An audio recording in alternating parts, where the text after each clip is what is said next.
আমজনতা সাধারণ মানুষ তাদের এই কোটা তো এগুলো তাদের বুঝেও নয়। জাতীয় বিশ্ববিদ্যালয় প্রাইভেট বিশ্ববিদ্যালয়ের কয়টা ছেলে বিশেষ পর্যন্ত দেয়, কিন্তু তারা কেন আন্দোলন? শুধুমাত্র কোটার ইস্যু ছিল। সামগ্রিক ভাবে তার বিবেক তাকে তারা দিয়েছে যে আমাদের শিক্ষার্থী ভাই এবং ছাত্রদের বিভাগে আক্রমণ হচ্ছে, হামলা হচ্ছে, গুলি করে মানুষ মারছে, এইটা মেনে নেওয়া যায়। কিংবা আউটসাইডের এই যে মানে নিরস্ত্র মানুষ তাদের যে গুলি করে মারে তাকে মরতে হচ্ছে। ওই নিরাপদ সড়ক আন্দোলনে অনেক মায়েরা সিঙ্গারা হয়েছে ছেলেপেলের, তখন অনেকে গ্রেপ্তার হয়েছিল। ওই যে একজন অভিনেত্রী সহ শহীদুল আলম ভাই আল জাজিরাতে শুধু ইন্টারভিউ দিয়েছিলেন, যে কারণে তাকে অ্যারেস্ট হতে হয়েছে। এই মানুষগুলোর তো ক্ষোভ আক্ষেপ ছিল না, চান্স পেলেই সবাই খুব ঢাইলা দিচ্ছে। এটা তো সবারই দীর্ঘদিন একটা পুঞ্জীভূত ক্ষোভের একটা বহিঃপ্রকাশ ছিল।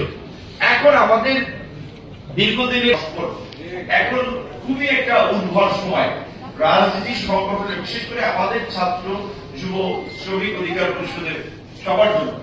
এখন ছাত্রদের নিয়ে সবার একটা আমাদের এলাকায় জেলায় এইখানে ঝামেলা আছে, এইখানে অনিয়ম আছে, এইখানে দুর্নীতি আছে, এইখানে বসে হচ্ছে। এই ছাত্রদের নিয়ে আপনার কয়েকদিন আগেও ম্যাক্সিমাম ইয়ারা আপনার আমাদের পড়াশোনা করে, এখন সবাই বলছে যে দেশেই পড়াশোনা করবে, দেশে থেকেই কিছু করতে হবে। এমনকি বাইরে যারা আপনার ধরেন পরিচিত কিছু